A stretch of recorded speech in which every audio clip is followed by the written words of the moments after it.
உலகெங்கிலும் நடக்கும் முக்கிய நிகழ்வுகளை குறுஞ்செய்தி வடிவத்தில் தெரிந்து கொள்ள ஆதன் செயலியை டவுன்லோட் செய்யுங்கள். ஆதன் செயலியை டவுன்லோட் செய்ய டிஸ்கிரிப்ஷனில் உள்ள லிங்கை கிளிக் செய்யவும். இந்த முறையான தர்ப்பணம் அப்படிங்கிறது எப்படி கொடுக்கறது? இப்போ நீ இருக்கும் போது வெளியேற்றிட்டு அவங்க இறந்து போன பேருக்கு அவங்களுக்கு தர்ப்பணம் கொடுத்தாலும் ஏற்றுக்கப்படாது, உனக்கு மோட்சம் கிடைக்காது. முன்னோர்களோட ஆசீர்வாதம் இல்லாதவங்க, முன்னோர்கள் குலதெய்வ வழிபாடு கிடைக்காதவங்களுக்கு நிறைய ஹிஸ்ட்ரி நான் எடுத்திருக்கேன். எப்படின்னா சர்ச் பண்ணியிருக்கோம், ரிசர்ச் மாதிரி. இவங்க எப்படி இருப்பாங்கன்னு பார்த்தீங்கன்னா, உங்களோட ஜாதகத்தில் இந்த மாதிரியான அமைப்பு இருந்துச்சு அப்படின்னா கண்டிப்பாக இவங்களோட குடும்பத்துக்கு முன்னோர் சாபம் இருக்குது அப்படிங்கிறத ஏதாவது இன்டிமேட் பண்ணணுமா? கண்டிப்பாம்மா அவங்க முன்னோர்களே சொல்லிடுவாங்க. நம்ம முன்னோர்கள் பிரசன்னம் பார்ப்போம், சரிங்களா? பிரசன்னம் பார்க்குறதுங்கிறது நிறைய முறையில் இருக்கு. இந்த பிரசன்னம் மூலியமா நம்மளுடைய முன்னோர்கள்ட்ட பேசி கூட குலதெய்வம் யாரு, நம்ம எங்க இருக்கு அப்படின்னு வழிபடலாமா?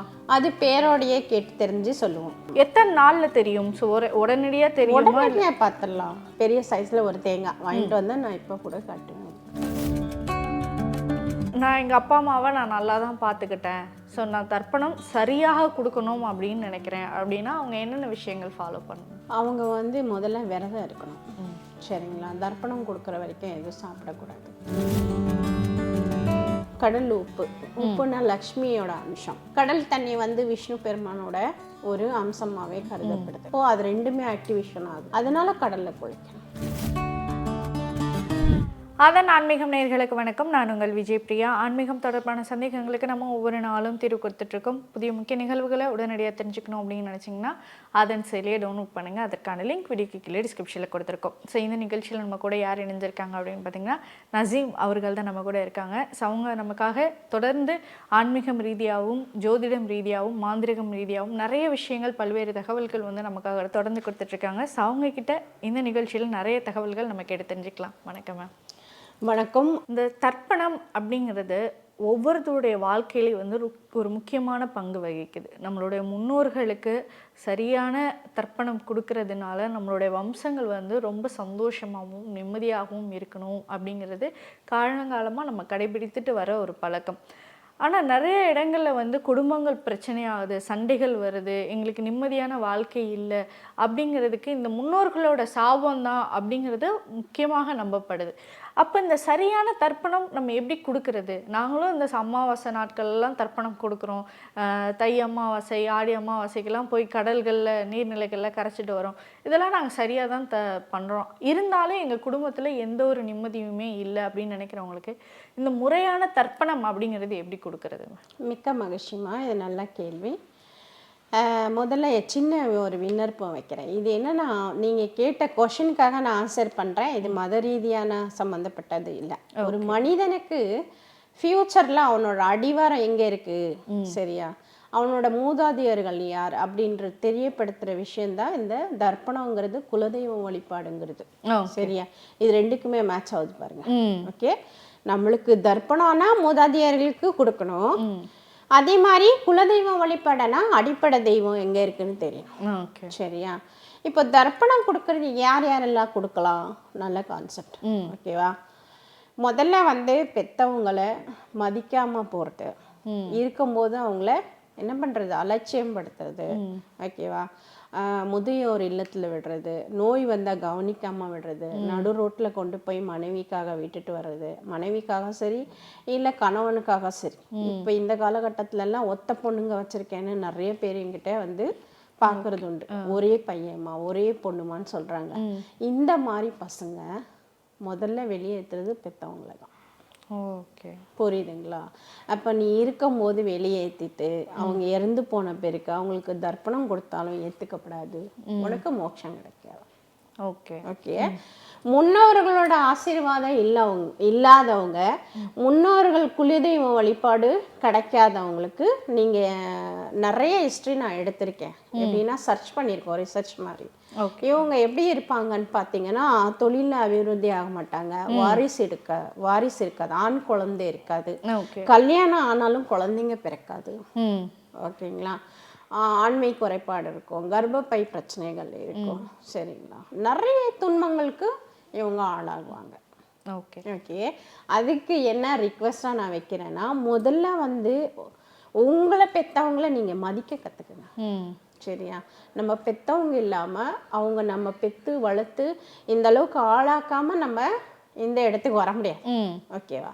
அப்போ அவங்கள நம்ம முதல்ல என்ன பண்ண கற்றுக்கணும்? ரெஸ்பெக்ட் கொடுக்க கற்றுக்கணும். ஓகே, முதல் நம்மளுக்கு தெய்வம் அவங்க தான்.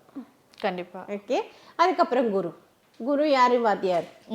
வாத்தியார் நம்மளுக்கு இல்லைனாக்கா நம்மளுக்கு இந்த அறிவு இந்த சிந்தனைகள் வளர்த்துக்கிறது ரொம்ப ரொம்ப கம்மி. நம்மளுக்கு குரு தெய்வம். ஓகேங்களா? தாய் தகப்பன் தான் நம்மளுக்கு தெய்வமே. கண்டிப்பா. அதுக்கப்புறம் குரு வந்துச்சு. குரு வந்தாவே நாலேஜ் வந்துருச்சு. சரிங்களா? அந்த நாலேஜ் வந்த பிறகு தான் நீங்கள் அடுத்தடுத்த ஸ்டெப்பு வளர்றீங்க. ஓகே, அப்போ இந்த குருவும் தெய்வமும் எல்லாம் சேர்த்து நீங்கள் என்ன அடி பண்ணிடுறீங்க? அந்த தர்ப்பணம் கொடுக்கறதுக்கு போகும்போது இந்த 3 விஷயத்த சேர்த்து இவங்க 3 பேர் தான் நம்மளுக்கு என்ன சொல்லி கொடுத்துருப்பாங்க? தாத்தா யாரு, பாட்டி யாரு, அவங்களோட அம்மா அப்பா யாரு. சில பேருக்கு வந்து 3 தலைமுறையோட பேர் சொல்றதே கஷ்டமா இருக்கு. ஆமாம், நிறைய பேருக்கு சொல்ல மாட்டாங்க. ஓகேவா? நான் எங்களை கேட்டிங்கன்னா நாங்கள் 10 தலைமுறை பேர் சொல்லுவோம். ஓகே, புரியுதுங்களா? ஏன்னாக்கா எங்களை சொல்லிட்டு வருவாங்க. ஓகே, ஒவ்வொரு தர்ப்பணம் கொடுக்கும்போதும் உங்கள் தாத்தா இது, உங்கள் பாட்டி இது, உங்கள் அம்மாவோட அம்மா இவங்க. புரியுதுங்களா? அந்த மாதிரி அவங்க பேருங்க சொல்லி தர்ப்பணம் கொடுப்பாங்க. சரிங்களா? இவங்களை இருக்கும்போது மதிச்சுட்டு போய் தர்ப்பணமோ பிண்டமோ நீங்கள் கொடுத்தீங்கன்னா கண்டிப்பாக அது ஏற்றுக்கப்படும். புரியுதுங்களா? நீ மாதம் மாதம் கொடுக்கணுங்கிற அவசியம் இல்லை. வருஷத்துக்கு ஒரு தடவை மகா அமாவாசைகள், சிறப்பான அமாவாசைகளில் போய் நதியில் நீராடி அவங்களுக்கு கொடுத்தீங்கன்னா சிறப்பாக உங்களுக்கு அவங்க என்ன ஆசீர்வாதம் பண்ணுவாங்க? என் பிள்ளை நல்லா இருக்கணும், என் பரம்பரை வளரணும். புரியுதுங்களா? முதல்ல ஆசீர்வாதம் அதுதான். அதே போதுமே உங்களுக்கு. புரியுதுங்களா? அந்த மாதிரி இருக்கிறவன் பாருங்க, கோடிக்கணக்கில் சொத்து வச்சுருப்பான், பிஸ்னஸில் டாப்பாக இருப்பான், எந்த ஒரு குறையும் இருக்காது. ஓகே, ஓகேங்களா? அதனால வந்து முதல்ல உயிரோட இருக்கிற பெற்றவங்களையும் குருவையும் மதிக்க கற்றுக்குங்க. அவங்களுக்கு ரெஸ்பெக்ட் கொடுங்க. அதுக்கப்புறம் நீங்கள் பின்னந்தானம் பண்ணுறதோ இல்லை அன்னதானம் பண்ணுறதோ இல்லை பசுமாட்டுக்கு தீவனம் கொடுக்குறதோ எது பண்ணாலும் உங்களுக்கு சரி நடக்கும். ஓகே, இது எதுவுமே பண்ணாமல் நான் அறக்குறையில் போயிட்டு நடுவில் பூந்து எதனா பண்ணுறேன்னாக்கா எதுவுமே நடக்காது. அதுவும் நடக்காது, இதுவும் நடக்காது. ஓகே, இப்போ ஒரு சிலருக்கு வந்து ஜாதகத்திலே வந்து தெரியும் இந்த முன்னோர்களுடைய சாபம் இருக்கா இல்லையா அப்படிங்கிறது. அது எந்த கிரகம் குறிக்கும்? இல்லை இவங்களோட ஜாதகத்தில் இந்த மாதிரியான அமைப்பு இருந்துச்சு அப்படின்னா கண்டிப்பாக இவங்களோட குடும்பத்துக்கு முன்னோர் சாபம் இருக்குது அப்படிங்கிறத ஏதாவது இன்டிமேட் பண்ணணுமா மேம்? கண்டிப்பாம்மா, அவங்க முன்னோர்களே சொல்லிடுவாங்க. நம்ம முன்னோர்கள் பிரசன்னம் பார்ப்போம். சரிங்களா? பிரசன்னம் பார்க்குறதுங்கிறது நிறைய முறையில் இருக்கு. ஓகே, ஓஎஸ் பக்தி சேனலில் பார்த்துருப்பீங்கல்ல, தேங்காய் பிரசன்னம் நான் வீட்டிலேருந்தே எடுத்து போட்டிருந்தேன். அது வந்து அவங்களா வந்து இறங்குவாங்க. அவங்க இறங்குனாங்கன்னா நம்மளுக்கு தேங்காய் சாதாரணமாக ரொட்டேட் ஆகுமா? கிடையாது. கிடையாது இல்லையா? ஆனால் ஒரு மனுஷனோட வெயிட்டு தூக்கிட்டு நாங்கள் சொல்கிற சைடு அது ரொட்டேட் ஆகும். லெஃப்ட்னு சொன்னால் லெஃப்ட் போகும், ரைட்டுன்னு சொன்னால் ரைட்டு போகும். இல்லை எனக்கு திருப்பி லெஃப்டே வேணும்னா லெஃப்டே போகும். சரியா? இப்போ லெஃப்ட் போயிட்டாங்க, இல்லை எனக்கு லெஃப்ட் திருப்தியும் அடையில ரைட் போங்கன்னா ரைட் போவாங்க. அப்போ பேலன்ஸாக இருந்தால் எப்படி போக முடியும்? போக முடியாது. அந்த ஆன்மாக்களுக்கு நாங்கள் மதிப்பீடு கொடுத்து அவங்களுக்கு தேவையான படையல் போட்டு நீங்கள் வந்து எங்களுக்கு இந்த பிரசன்னத்தில் எங்களுக்கு உத்தரவு கொடுங்க, எங்களுக்கு பதில் சொல்லுங்கள் அப்படின்னு நாங்கள் விண்ணப்பம் வைப்போம். வைக்கும் போது அவங்க உத்தரவு கொடுப்பாங்க. ஓகே, சரிங்களா? அப்படி சாப்பம் எப்படின்னாக்கா பெற்றவங்கள கொடுமைப்படுத்திருக்கிறது, அடிச்சிருக்கிறது. புரியுதுங்களா? ஒரே பிள்ளையா இருப்பான், காசு பணத்துக்காக அடிப்பான், தொந்தரவு பண்ணுவான். சரிங்களா? ஏதோ ஒரு ரீசனுக்காக படாத பாடுபடுத்திருப்பாங்க. அவங்களுக்கு வந்து சாபக்கேடாக தான் இருக்கும். ஓகே, சரிங்களா? அவங்க சாபம் விடுவாங்க. ஒரு நேரம் இல்லை ஒரு நேரம் சாபம் விடுவாங்களா? அந்த மாதிரி விட்டுருக்கிற சாபங்கள் தான் தொடரும். ஓகே, இப்போ ஒரு சில குடும்பத்துக்கு வந்து இந்த குலதெய்வம் தெரியாமல் இருக்கிறது வந்து முன்னோர்களுடைய சாபம் அப்படின்னு சாபம் தான். அது என்னன்னா கும்பலாக வந்து குலதெய்வம் வழிபாடு பண்ணுவாங்க. எப்படின்னா எங்கள் மாமா வரணும், மச்சான் வரணும், அத்தை வரணும், சித்தப்பா வரணும், சித்தி வரணும். இது யாரை ஒருத்தர் வரலனாலும் குலதெய்வம் வழிபாடு பண்ண மாட்டாங்க. ஓகேவா? அப்போ என்ன ஆகிடும்? கேப்பாக பிரிஞ்சு அந்த குலதெய்வமே விட்டுருவாங்க. ஓகே, அவங்களுக்கு பிடிச்ச தெய்வத்தை கும்பிட ஆரம்பிச்சிடும். இப்போ இந்த பிரசன்னம் மூலியமா நம்மளுடைய முன்னோர்கள்ட்ட பேசி கூட குலதெய்வம் யாரு, நம்ம எங்க சொல்லுவாங்க, இருக்கா அது அப்படின்னு சொல்லுவாங்க. வழிபடலாமா? அது பேரோடையே கேட்டு தெரிஞ்சு சொல்லுவோம். ஓகே, இங்கதான் இருக்கிறாங்க, இதுதான் உங்க குலதெய்வம். ஆமா. எத்தனை நாள்ல தெரியும்? ஸோ உடனடியா தெரியுமா? உடனே பார்த்துடலாம். ஓகே. இங்கே அதாவது நம்மளுக்கு வந்து என்னென்னா ஒரு பெரிய சைஸில் ஒரு தேங்காய் வாங்கிட்டு வந்தால் நான் இப்போ கூட காட்டுவேன். ஓகே, என்னென்ன விஷயங்கள் வந்து சொல்லணும் அவங்க? நீங்கள் பாசிட்டிவாக என்ன கேட்க நினைக்கிறீங்களோ உங்கள் முன்னோர்களை வச்சு நீங்கள் கேட்டுக்கலாம். ஓகே ஓகே, அது எல்லாரும் கேட்க முடியாது. ஏன்னா எங்ககிட்ட ஒரு பாதுகாப்பு விஷயம் இருக்குது. அப்போ நாங்கள் அவங்கள வந்து இங்கே வர வைக்கிறதுக்கான எல்லா விஷயங்களும் செய்வோம். ஓகேவா? அவங்க வந்து இறங்கி உத்தரவு கொடுப்பாங்க. அதுக்கப்புறம் நாங்கள் அவங்களுக்கு அனுமதி கொடுத்து நீங்கள் கிளம்புங்கன்னு சொல்லிடுவோம். அதுபடி கிளம்புவாங்க. இல்லைன்னா வந்தவங்க கிளம்ப மாட்டாங்க. நீங்கள் எப்படி கிளப்பி விடுவீங்க? அது உங்களுக்கு பிரச்சனையில தான் போய் முடியும். ஓகே, இது எப்போ இது பண்ணணும் அப்படிங்கிறதுக்கு ஏதாவது நேரம் காலம் இல்லைம்மா, எப்போ வேணாலும் எப்போ வேணாலும் பண்ணலாம். ஓகே, சரி, அது எங்களுக்கு எங்கள் மூதாதையர்கள் கொடுத்துருக்கிற ஒரு சிறப்பான விஷயம். கண்டிப்பாக சார். நிறைய பேருக்கு குலதெய்வம் தெரியாம இருக்கிறவங்களுக்கு நிறைய பேர் கேட்கலாம். அது என்னன்னா, அதாவது நிறைய பேர் கேட்டிருக்காங்க, இல்லை அவங்க இடத்துல வந்து ட்ரிக் பண்ணுறாங்க, மேஜிக் பண்ணுறாங்க. மேஜிக் எல்லாம் ஒன்றும் இல்லை. நான் உடச்சே காட்டிடுவேன். விஷயம் முடிஞ்ச உடனே உடச்சே காட்டிடுவேன். இல்லை பேலன்ஸால் போகுது அப்படின்னா நம்ம சொல்கிற வார்த்தைக்கு அது இன்பேலன்ஸால் போகாது. புரியுதா? அது விருப்பப்படியே தான் போகும். ஓகே, இப்போ நான் லெஃப்ட் போன்னு சொல்கிறேன், அது ரைட்டே தான் போகும். ஓகே, அப்போ அது ரைட்டே தான் போகுதுனாக்கா அது மறுபடியும் வேறு ஆன்சர் கொடுக்க விருப்பம் இல்லைன்னு தான் நான் புரிஞ்சுப்பேன். ஓகே, புரியுதுங்களா? இல்லை நம்மளுக்கு வேற கொஷின், அந்த கொஷனை விட்டு வேற கொஷின் கேட்க ஆரம்பிச்சிடும். நிறைய பேர் வந்து என்ன பண்ணுறாங்க அப்படின்னா, இந்த முன்னோர்களுக்கு வந்து தர்ப்பணம் கொடுக்கறது அப்படிங்கிறது இந்த அமாவாசை நாட்களில் வந்து கடைபிடிக்கிறாங்க. இப்போது ஜனவரியில் தை அமாவாசை கூட வந்து வரப்போகுது. ஸோ இந்த ஒவ்வொரு அமாவாசையும் தர்ப்பணம் கொடுக்கறதுக்கு ஒரு சிலர் வந்து வீட்லேயே வந்து தர்ப்பணம் கொடுப்பாங்க, ஒரு சிலர் வந்து நீர்நிலைகளில் கடற்கரைகளில் வந்து தர்ப்பணம் கொடுப்பாங்க. இப்போ முன்னோர், நான் எங்கள் அப்பா அம்மாவை நான் நல்லா தான் பார்த்துக்கிட்டேன், ஸோ நான் தர்ப்பணம் சரியாக கொடுக்கணும் அப்படின்னு நினைக்கிறேன் அப்படின்னா அவங்க என்னென்ன விஷயங்கள் ஃபாலோ பண்ணணும்? அவங்க வந்து முதல்ல விரதம் இருக்கணும். சரிங்களா? தர்ப்பணம் கொடுக்குற வரைக்கும் எதுவும் சாப்பிடக்கூடாது. ஓகே, முதல்ல கடற்கரையில் தான் தர்ப்பணம் கொடுக்கணும். ஓகே, அது வீடுகளில் கொடுக்கக்கூடாது, வீட்டில் கொடுக்கக்கூடாது. ஓகே, போய் கடலில் தர்ப்பணம் கொடுத்துட்டு கடலில் நீர் அடிட்டு வருவாங்க. ஓகே, அதுதான் முறையானது. ஓகே, சரிங்களா? ஏன் கடலில் நீராடணும்? தர்ப்பணம் கொடுத்துட்டு ஏன் கடலில் நீராடணும்? இதுக்கு நல்ல கொஷின் இல்லையா? அந்த கடலில் வந்து கடல் உப்புன்னா லக்ஷ்மியோட அம்சம். ஓகே, சரியா? கடல் தண்ணி வந்து விஷ்ணு பெருமானோட ஒரு அம்சமாகவே கருதப்படுது. அப்போது அது ரெண்டுமே ஆக்டிவேஷன் ஆகுது. உங்களுக்கு வந்து சாபங்கள் நீக்கப்பட்டு புனித விஷயங்களால் வீட்டுக்கு திரும்பப்பட்டது. ஓகே, அதனால கடலில் குளிக்கணும். ஓகே, எங்களுதில் வந்து கடலில் குளிக்க முடியலன்னா என்ன பண்ணுவோம்? நான் ஒரு கைப்பிடி உப்பு எடுத்து ஊற வச்சு ஒரு ஸ்பூன் மஞ்சத்தூள் போட்டு நாங்கள் அந்த நீரை குளிப்போம். ஓகே, கடலுக்கு கடலில் கடலுக்கே போக முடியல. அப்போ என்ன பண்ணுறது? வீட்டில் அது உப்பு தண்ணி.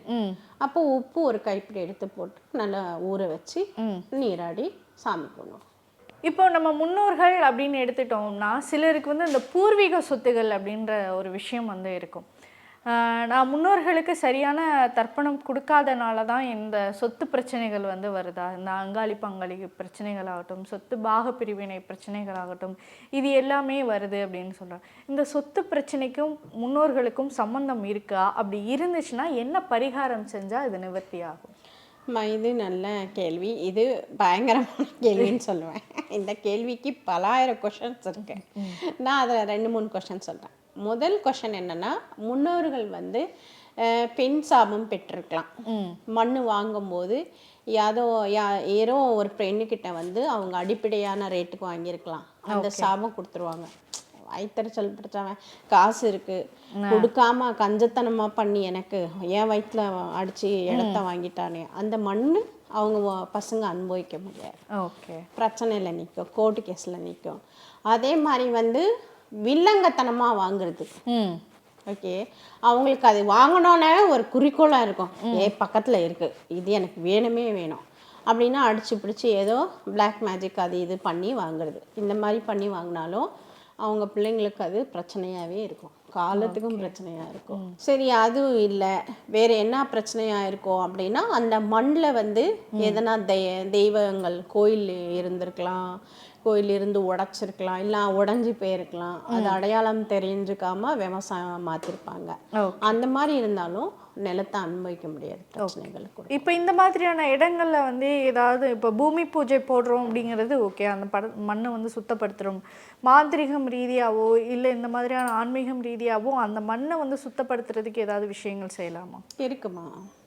பூதேவி பூஜைங்கிறது பண்ணுவாங்க. என்ன பூஜை? பூதேவி பூஜை. ஓகே. பூதேவி பூஜைனா மண்ணுக்கு சொந்தமானவங்க. நம்ம உடல் மண்ணுக்கு தான் போவோம்.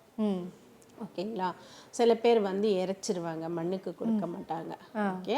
ஆனால் சிறப்பான விஷயம் என்னன்னா மண்ணுக்கு கொடுக்கறது தான் சிறப்பான விஷயம். இறக்குறத விட மண்ணுக்கு நம்ம கொடுத்தோம்னாக்கா அந்த மண்ணில் இருக்கிற நுண்ணுயிர்கள் வந்து உயிர் வாழும் நம்ம உடல் சாப்பிட்டு.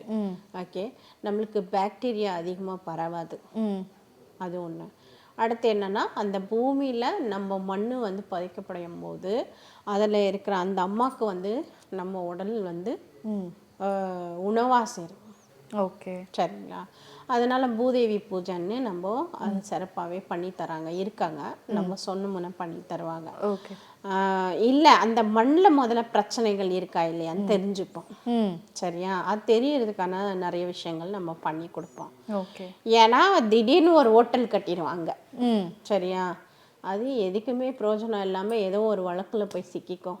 வீட்டை எடுக்க முடியாது, கட்டிட்டு பணம் போட்டது எடுக்கவே முடியாது. இல்லை வந்து விற்க போவோம், ஆனால் எத்தனை வருஷம் ஆனாலும் விற்க முடியாது. ஓகே. அந்த மாதிரி மாட்டிக்கும். அப்போது அந்த மண்ணில் வந்து என்ன இருக்குது. ஓகே. இந்த பூஜை பூஜை அப்படிங்கிறது பூமி பூஜை போடுறதுக்கு முன்னாடி போடணுமா? மண் எடுத்துகிட்டு வருவாங்க. ஓகே. மண் எடுத்துகிட்டு வந்தால் அது யார் பேரில் இருக்கோ இவங்களுக்கு வந்து நல்லா வளர்ச்சிக்கான பாதை கிடைக்குமா, இதில் என்ன செய்யலாம், இல்லை விற்கலாமா, அவங்க என்ன நினச்சி வராங்களோ அதை நம்ம உத்தரவு கேட்ட சொல்லலாம். ஓகே. ஸோ அந்த மண்ணில் அவங்க என்ன விஷயங்கள் செய்யணும்னு நினைக்கிறாங்க உத்தரவு கேட்ட சொல்லலாம். ஓகே. நிறைய பேருக்கு இப்போ கம்பெனி கட்டுறதுக்காக வராங்க. நம்மளுக்கு வந்து அந்த மண்ணை கொண்டுட்டு வர சொல்லுவோம். அவங்க ஃபோட்டோஸும் மூதாதையர்கள் பேரும் வைப்போம். வச்சுட்டு இந்த மண்ணில் இவங்களுக்கு இது கட்டினாக்கா சிறப்பாக இருக்குமா, அப்போ அதுலேயே காட்டும். இந்த கம்பெனிக்கு ஒத்து வராது, வேறு கம்பெனி வேறு பேர் போடும். ஓகே. அந்த பேருக்கு அது ஒத்து வந்துச்சுன்னா நீங்கள் இந்த கம்பெனி நீங்கள் ஃபாலோ பண்ணலாம். Okay ma'am. ஸோ நிறைய விஷயங்கள் இந்த ஒரு நேர்காணலில் சொல்லியிருந்தீங்க. அதுலேயும் குறிப்பாக வந்து பூதேவி பூஜை அப்படிங்கிறது நான் இப்போ தான் ஃபர்ஸ்ட் டைம் வந்து கேள்விப்படுறேன். நிறைய இருக்குமா. பூதேவி பூஜைன்னு சொல்லுவாங்க. அதுலயே ஸ்ரீதேவின்னு இருக்காங்க. கங்கை இருக்கு, கங்கை பூஜைங்கிறது. கங்கை பூஜை தெரியும் இல்லையா, எல்லாருக்குமே தெரிஞ்சிருக்கும். கங்கை அம்மன் வழிபாடு பண்றவங்களே நிறைய பேர் இருக்காங்க. அதாவது நம்ம இது வந்து மூமினா இருக்கிறதுக்காக சொல்லலை, நம்ம சித்தர்களோட வழிமுறையில எதெல்லாம் செய்யணுங்கிறது நம்மளுக்கு உணர்த்துவாங்க அவங்க. ஓகே. சரிங்களா. இவங்க நம்மளை நாடி வந்துட்டாங்க அப்படின்னா இவங்களுக்கு ஒரு தீர்வே இல்லாமல் அங்கேருந்து போகக்கூடாது. சரிங்களா. அப்போ அவங்களுக்கு என்ன சொல்யூஷன் நம்ம கொடுக்கணும், எல்லாத்துக்கும் ப்ரிப்பேர்டாக இருக்கணும். ஓகேங்களா. மூலிகை பொறுத்த வரைக்கும் நம்ம நோய் தீக்கலாம், பேய விரட்டலாம், ஆரோக்கியமான வாழ்க்கை வாழலாம். ஓகே. புரியுதுங்களா. மூலிகையில் பஞ்சபூதங்கள் கொண்டு எல்லாமே சாத்தியம். எனக்கு தெரிஞ்சு ஒரு 4 இலை மூலிகை நாங்கள் பறித்து சாப்பிட்டுட்டு 4 நாள் பட்னியாக கிடக்க முடியும். ஓகே. புரியுதுங்களா. அவ்வளோ விஷயங்கள் இருக்குது. நீங்கள் அதை சுவைச்சு பார்த்தீங்கன்னாவே எல்லா சுவையும் அதில் தெரியும். அந்த ஒரு மூலிகை, அந்த ஒரு இலையில கசப்பு இருக்கும், இனிப்பு இருக்கும், புளிப்பு இருக்கும், தோப்பு இருக்கும், எல்லாம் ஒரு 5 வகையான டேஸ்ட் அந்த ஒரு இலையில இருக்கும். ஓகே. அப்போ இறைவன் நம்மளுக்கு எப்படியாப்பட்ட உணவு கொடுத்துருக்காங்க. கண்டிப்பாக. புரியுதுங்களா. ஸோ அது என்ன மூலிகை அப்படிங்கிறது ஏதாவது சீக்ரெட் நான் உங்களுக்கு சொல்கிறேன். கண்டிப்பாக மேம். ஸோ இந்த ஒரு நேர்காணல் ரொம்ப பயனுள்ளதாக நிறைய விஷயங்கள், எங்களுக்கு தெரியாத விஷயங்கள் ரொம்ப சொல்லியிருந்தீங்க. ஸோ இந்த ஒரு நேர்காணல் எங்களுக்காக கொடுத்ததற்கு மிக்க நன்றி. நன்றி.